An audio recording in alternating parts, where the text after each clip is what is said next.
Hi guys, welcome to my channel. Today I'm here at Amer Fitness headquarters. This is my home gym and I'm going to be taking you through a hamstring and glute workout with my coach. Let me tell you a bit about myself. I am an IFBB wellness pro. I am a mom of 5, that includes a set of triplets, and I'm also a dentist. I start and run dental practices. I've done over a dozen in my career and counting. My fitness journey started right after I had the triplets. I felt like I just needed to get back in the gym, get my body back. My body was, I guess, damaged, for lack of better words, from a triplet pregnancy. I was in a wheelchair for the last little bit of the pregnancy, couldn't walk. I gained 100 pounds here. It was really, really tough to even just get back on my feet. So the thought of being able to, squat my body weight now is amazing to me. After about a year, getting myself sort of back, getting rid of some of that back pain, I would get back into the gym, and I started with a lot of cardio classes, spinning, things like that. And years later, I started working with a personal trainer, learning how to lift. I really fell in love with the gym. I fell in love with the environment, the feeling I got from training, and I fell in love with seeing my body change and realizing that, I wasn't stuck in that post-baby body forever. A few years after that, about 2020, I met my coach, Amer. We started working together. I started out as a lifestyle client. We worked together for about a year, followed a diet, followed his training.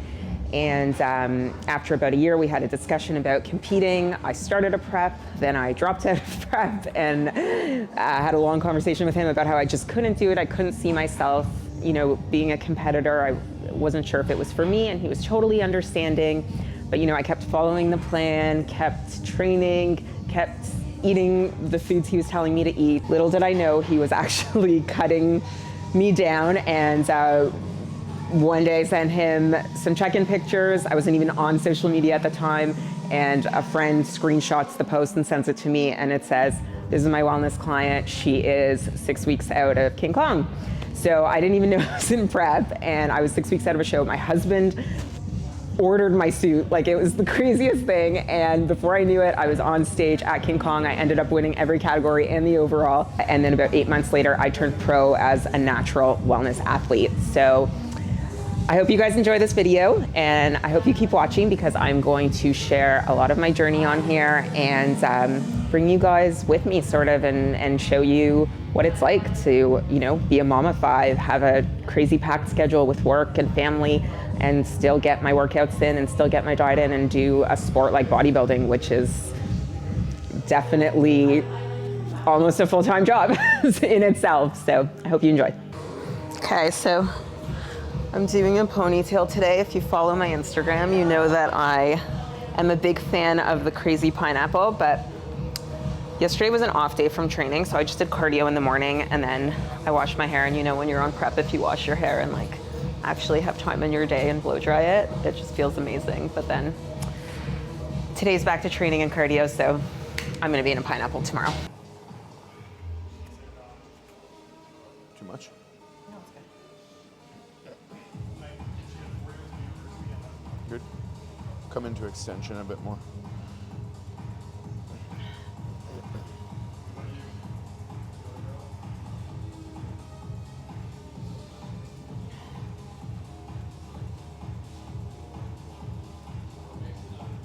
Keep your hips stable. Push your hip back. Good. Good. Full extension. Full extension. Good. Good. 3 more. 2 more. Don't launch it at the beginning. Come out of it slow. Good. Good. 1 more. Take your time. Full extension. Nice. All the way, all the way, all the way, all the way. Yeah. Good. Relax. Nice. A little bit more glute. I do RDLs for glute when I do it. Yeah. I like it as a glute cueing exercise for most people. A lot of people, I find they can't stretch their glute without their lower back. So it's a good exercise to teach them to use their glute, to stretch their glute, lengthen their glute without using their lower back. True. The big thing for me in this prep has been to bring up my legs, because that was one of the judges' feedback from last show we did together, was that my glutes were I guess like overpowering. too big, overpowering. Yeah. So I really haven't done like a ton of direct glute stuff in this prep. Like if I do hip thrust, you know, it's like every 3 workouts just to like pump, but nothing like crazy on glutes. They still get glutes in like a lot of. I think even to that point, like that reinforces why, like if you watch her workout or you watch anyone else's workout, top pros workout, why you should never copy it. Yeah. Because like you're at a certain, like some of these bikini girls, for example, they don't need to put on more muscle. Like Ashley Kaltwasser, she probably doesn't need much more muscle. So her training is gonna look very different. Yeah, right? yeah, And sure. you too, like Yeah. you're a wellness pro. People would say, well, why aren't you training your glutes as much? But like you're trying to balance your physique relative Yeah. to where it is right now. And that's the thing, a lot of people forget that bodybuilding is really just like an illusion, and you know, you might get 2 people standing next to each other and one of them is a lot smaller, but she looks so much bigger just because of her proportions and the way her physique's balanced. Yeah, if you look at a lot of the top pros in general, like Olympia, people even in Olympia, they're not as big as you might think they are. I A know. lot of them. You They're just very always told me balanced. that. When I started bodybuilding, I was like, I'm like too small. And It's you not were always about like, they're not that big, they're tiny in person. Once your physique is balanced, like if your physique is not balanced, then it exposes your size. Yeah. So should I be like pulling this in? Like what's... I actually don't care if you push or pull as long as it's allowing you to anchor the hip. Okay. Right? Like, so if you're pushing, then you might use your lower back a bit more. You might extend Yeah. your spine. And if you're pulling, you might be pulling yourself forward and you're moving your foundation. Like, what's the foundation here? It's your hip. Yeah. So you want to maintain that position of the hip so that it's not moving around in space. Yeah. Good. The big thing is like contracting from the top. Good. And then just move out of it slowly. Let me offload a bit. Right there. Go. That's it. Nice. Then just find the end at the very bottom. Good. Look for it, and yes, good. Full contraction at the very bottom. Just don't elevate your hip at the very end of the range. Okay. Let's go. Let's go. Let's go. Let's go. Nice. Good. That was perfect.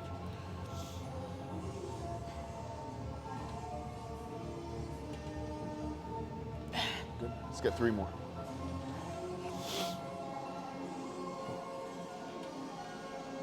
Two more. Take your time. Take as long as you need. Let's go. Let's go. Let's go. Good. Last one. You got 1 more in there. You got 1 more in there. Let's go. Take your time. Yeah. Don't launch it. Control. Control. Full control. Finish it. Finish it. Full knee flexion. Knee flexion. Yes. At the knee. Just remind yourself at the very end. Yeah. Knee flexion. Like I find that sometimes we end up doing this to Yeah. try to get that extra range, right? Yeah. Anchor the hip down and then focus on knee flexion only. Oh my god. You already know what you're doing. 1 set with you is like One set with me. 10 sets. I'm done. I'll leave the workout now. The thing is, like, as somebody's a lot more skilled at training, which it's a skill in itself, right? Like, training itself is a skill. You cue less and less, right? Like, she already knows for the most part what she's doing. You know, most things. She has a good understanding. She also has a good amount of effort. She has a good amount of intention. So these things are already there. It's about like just picking up little things that she may not be doing, or, you know, the body has a natural inclination to want to cheat. So we want to disrupt that. We don't want her to cheat, and that's going to happen for everybody. It doesn't matter how skilled, how intentional, you know, how mindful you are. That's naturally going to happen. The body is designed to do that. So we're trying to disrupt that and like put her back in a position where she's not cheating. Like at the very end, you might not even be able to pick up on it on camera, but it's like a little bit of an extension at the hip, right? But we want to maintain the hip position and then just focus all on knee flexion. It's also so different when you're training with someone and you get that bit of offload at the end compared to when I'm doing it by myself. And You're missing that on your own. yeah, no matter how sometimes good what the I'll do machine is. is. Like, I'll adjust the weight. So like, I'll do lighter and get to that full knee flexion, and then go a bit heavier. But then it just, Or you also, something I know you do is you use some momentum, I'll use momentum. Yeah. but strategically. yeah. And momentum, I always say, is a skill for the advanced, or it's a destructive for somebody that doesn't know how to utilize it properly. Yeah. Right. So if you know how to use it, it's very good. You're launching from one range to another, but with control, right? And you're using enough momentum to get to the end. Right. Right. So the best thing to do really is something I remind myself in training is to use the muscle to move whatever you're moving, right? So when you use momentum, sometimes it's easy to think of just, okay, I want to flex my knee, and you're kind of using everything and your hips will come up. But if you're like from the topmost stretch position, how am I going to flex my knee? Well, I'm going to squeeze my hamstrings, my adductors, everything, and not like focus on that squeeze to flex your knee. That's a very different sensation than just, you know. The thing is too, like, two people can look like they're training the same, but one of them has the intention there and they're getting so much more out of it, right? Right. Like, yeah. you have intention. You know how to train with intention. That's the difference. So some people may see you train and be like, it's not that intense, right? But they're using the word like, intensely incorrectly. Yeah. Your intensity is there because your intention is there. Maximum intention. I see a lot of people doing it this way, and I find it really awkward to like roll the bar, if you're like under here, to like roll the bar this way, and then you're going back. So like when you go back, your shoulder blades like naturally will go back, and then the bar will roll backwards. So it'll just go back on the... So the bar naturally will want to roll back in that direction, because... So you want to have it back. Also, it's like more natural to have your wrist like this. Pulling so like back. You're always pulling the bar back. I think the real like point to take from that is all parts of your exercise setup and how you build the exercise should be congruent with placing emphasis on what you're trying to achieve, not everything else around it. Like, I shouldn't be having to think about holding the bar back or not having it roll back. So I want to eliminate everything that's unnecessary and doesn't contribute to getting the most out of the contraction of the muscle that I'm working, right? Yeah.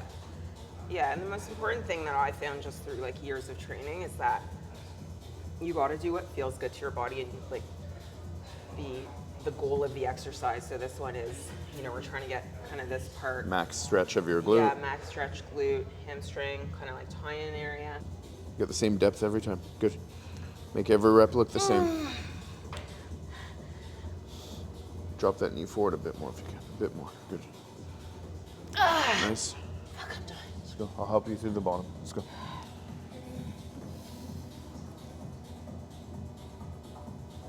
Good. One more. One more. Last one. Nice. Good. Fuck. And always you'll see, like, I always close my eyes when I'm training, and it's honestly because I want to like forget about what I'm doing. Like, I don't want to know where I am. I just want to like think, literally like picture the muscle stretching, contracting, instead of like seeing people. This is like so distracting. Something I always say to people is put your mind in the muscle. Like, forget everything else. Yeah. Just put your mind, think about what the muscle is actually doing and put your mind in there. Because if you're thinking about going up and down, if you're thinking about colors on the wall, if you're thinking about an exercise, Yeah, and I'm like it's too much. I could be so distracted. Yes. If I see things or... Just think about what's actually happening at the most local level of what you're trying Yeah. to achieve. And you'll get a lot more out of it, Sure. The minute you start thinking about the fact that you're doing an exercise and not contracting a muscle, You're thinking about like moving weight.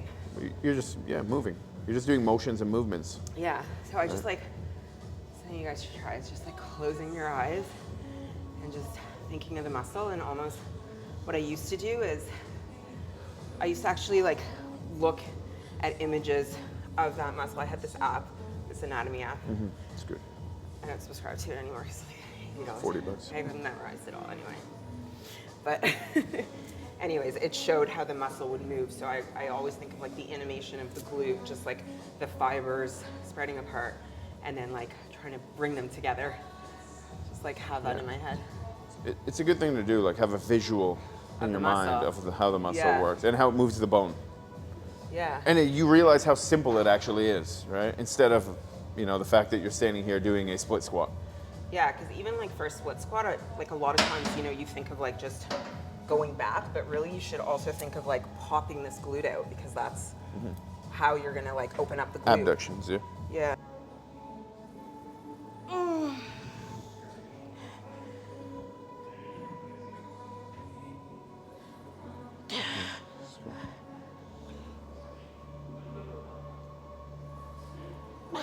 Good. Keep going.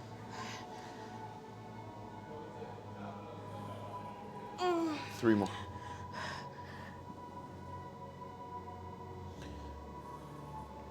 Two more.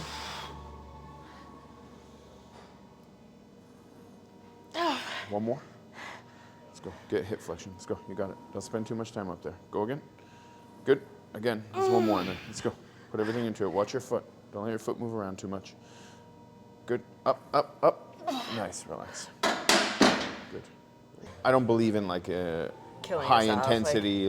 I believe in actually teaching the person or working with a person that already knows how to do it, because that's the real skill, right? It's like being able to just concentrate, and then pushing more out of them in that calm place versus like trying to aggressively elicit results, you know, or elicit some like more. Yeah. You're doing more by shutting everything down and going to like a place of concentration. Yeah. Which you're going to get way more out of. And then like despite being out of breath though, like mentally I'm still like very good. Like I'm not CNS exhausted. Stimulated. That's oftentimes when I have to stop working out is because I feel like sometimes my body could take more, but brain overload. My brain's like done. And it's just because I kind of like revert to that style of training of just like pushing really hard, a lot of intensity. But this is like, you're gonna feel good walking out of the gym, like you're gonna feel amazing. You're gonna feel like all the endorphins, and you're gonna feel like pumped in all the right spots. That's a good point you made. Like training people I could pick apart everything, right? Like it's easy to pick apart everything on a person too when they're doing, naturally you could do that. Nothing is perfect, right? But like you gotta triage where your effort and what you're trying to get out of the person, like what matters most right now, and then let's take care of that, right? Yeah. Because if I just start picking apart things, like do this, your brain is just gonna be overloaded. And that's a big part of it. What do you think is firing the muscles? Your brain. Yeah. You know, it's your nervous system. To be honest, that's kind of the reason why I don't do so many RDLs, because like a lot of cueing. Yeah, there's been so much cueing for me from like different trainers, and you know they all meant well and tried to teach, but I learned from each one of them. But it's just for that particular exercise, I have so many different cues in my head, and I can't shut them off. And like it's hard for me to just focus on the muscle, whereas everything else is. And that alone makes it not a good exercise. That's why there's no such thing as a good or great or the best or the or the worst exercise. Like it's. Yeah. And just because even an exercise may be good for somebody, if they can't, figure that thing out mentally, it's probably not a good thing for them right now. It might just not be good for you now. Like I keep thinking like, should my glutes be like going to the up or back or back, and then like I have to be like over my feet, and where's my weight, and should I be on wedges? Like there's like all these things that were said, and I can't. Yeah. So that's like the key I found is just literally, figuring out what works to stimulate the muscle and just use that. I do the same exercise. That's probably why I don't film a lot of my workouts, because I do the same shit every single time. It'd be so boring. Well, you really understand what progression means, and that's the dose of stimulation, right? Yeah. Not altering your programming for the sake of entertainment. It wouldn't be entertaining, honestly. It'd be stressful.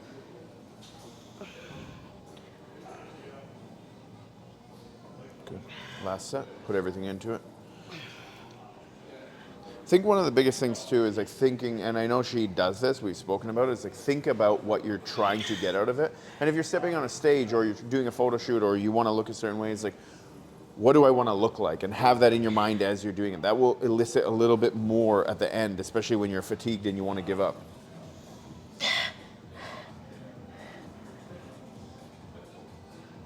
Good. Okay, let's go.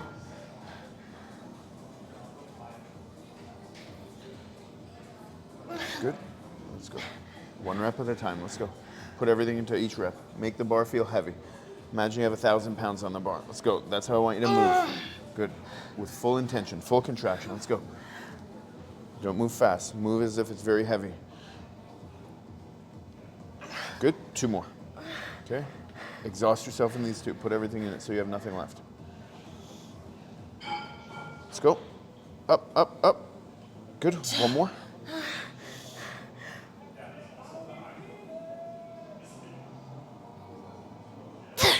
Nice. Stay with it. Don't worry. Just yeah, that's it. That's it. Good. I'm sorry. a lot of muscle, but you also balance your physique out a lot from your lower body, but also from your lower to your upper. So parts of your lower relative to one another, your side pose is significantly better, your back pose is better, your front pose is way better, but also your posing. I don't know what I look like. Like, I really just count on him to tell me. I just kind of like, I never took time off from coaching, so for the last 5 years I've been working with Amer, you know, whether it was prep, off season, like we haven't taken a break. I think there were like 2 weeks that I was away over the summer in Italy, and I was like, or no, I was on a cruise at one point and I couldn't weigh things. And he was like, Jeff, just chill. Don't check in this week. I was like, what? But look, a question people ask you all the time is like, okay, how do I get to the point where my food is as high as yours is, or I don't have to do as much cardio? And that is the reason why. Because she's not going and like being inconsistent. Whenever you go off track or you go off a plan or you're inconsistent, you pay the price through compensation. Yeah, I always say that to people. Like, you've got, like, the most important time to work with a coach is in your off season, because, and like a good coach, I mean, because I feel like dieting someone down is so much easier. I don't know, like, I don't coach. You have much easier point of reference. Yeah, but it's just like giving people less food, more cardio, like, versus, you know, making sure that they're putting on muscle in the right places when they're not super shredded. And, you know. And seeing that. Yeah. But yeah, no, it's been a really good prep, actually. I would have to say it's been like my best prep in terms of just where I am mentally and how I've been feeling. And I haven't had like too many kind of like hard days. I have days where I just like, I guess I get like negative some days. I think everybody does, where just everything, you know, pisses me off. Well, you want to be the best, I think, best you can be. I think it's just like you get sensitive in prep sometimes, and everything just affects you more. But I've been really good at like kind of like coming back to why I do this, and this is the first year that I like really want to do this for myself. Like, before, I still wasn't sure if like I wanted to be a competitor or bodybuilder, like shooting a YouTube, putting out content, like forget it. Like, it was, you know, like I've been back and forth so many times, but this is the first year where I'm like, no, like I belong in this sport. I love the stage. I love competing, and I just like have been like holding on to that throughout this prep, and I think that's been like driving me.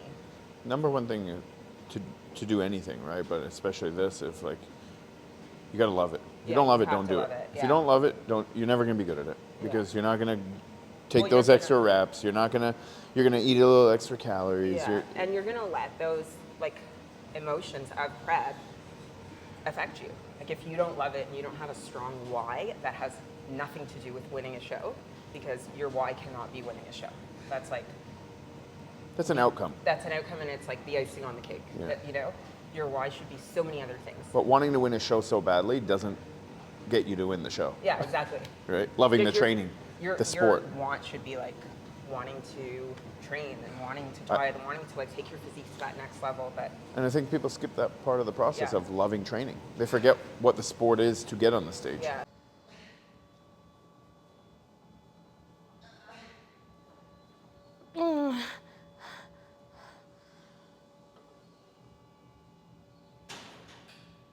So that's the end of that. And you could see sort of at the end, I was using my hands. Again, you know, I'm kind of trying to simulate having someone here to help me with that end range, bringing them together. Obviously then I'm not really pulling myself in, so my support might not be as good, but I get to that end range for those last few reps, which is good. So we'll do one more set here, and then we'll pose, and we'll have our post-workout. I love thinking about my post-workout. But it's funny, because like after legs, sometimes like I feel like it's like I'm hungry. Obviously I'm in prep. My calories are the lowest they've been all prep right now. But after I train legs, for some reason, I don't know if like all the blood is in my legs and not in my stomach, I'm just like not hungry. I could like, it's like a good time to, you know, put off eating, but obviously you shouldn't put off eating, especially because I really only had one meal before this, and it's 1:20, so I'm gonna get that post-workout in, and then, yeah, and then what else do I have to do? Oh, I have to do 20 minutes of cardio. So fun fact, I never do fasted cardio. So I will not do it right after leg day, unless it's like short. I mean, 20 minutes I would do. I don't use this Stairmaster. I have a Stairmaster at home that I use. And one thing in this prep is that I've been really consistent in how I do cardio. And this is literally, I say, like the smartest change for this prep that Amer made. I mean, he made lots of smart changes, but something that's really different in this prep is that before I used to seriously just like, if I was feeling good that day, I would like kill my cardio, like sprint on the Stairmaster. And if I was feeling like shit or tired or I just trained legs, you know, I'd drop it and do it slower. But this prep, we've kept at a level 9 on my Stairmaster at home. So obviously every Stairmaster is different. And that's been amazing because some days a level 9 is really, really hard for me. And some days it's like super easy. And you know, I feel like I can just like carry on a conversation. So, but I'm always at that level 9 and there's no like up and downs in cardio. So it's just like more consistent. And in prep, like you really have to be consistent.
Okay, so post-workout is usually chicken, banana, and rice. So because my carbs are a little bit lower, I'm putting all my carbs around my workout. But I'm so good at packing my post-workout every day. And for some reason today, when I'm filming this video for you guys, I forgot my banana.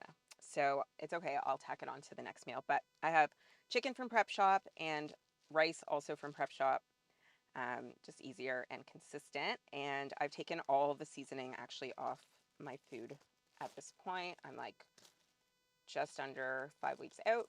So I just want to keep everything super consistent. And I don't know, I like keeping things bland. That's just me. So we're going to eat this, probably pose a little bit more, do my cardio a bit later, and yeah, catch up with you guys. So this is my first YouTube video. If you guys liked it, please let me know. Leave a comment, whatever the YouTubers say, like, subscribe to my channel, do all that stuff. I need to know that you guys like this kind of content from me so that I can keep creating it for you. And I have so much more to bring you in to and show you. So thank you for watching, and I hope you guys have a great day.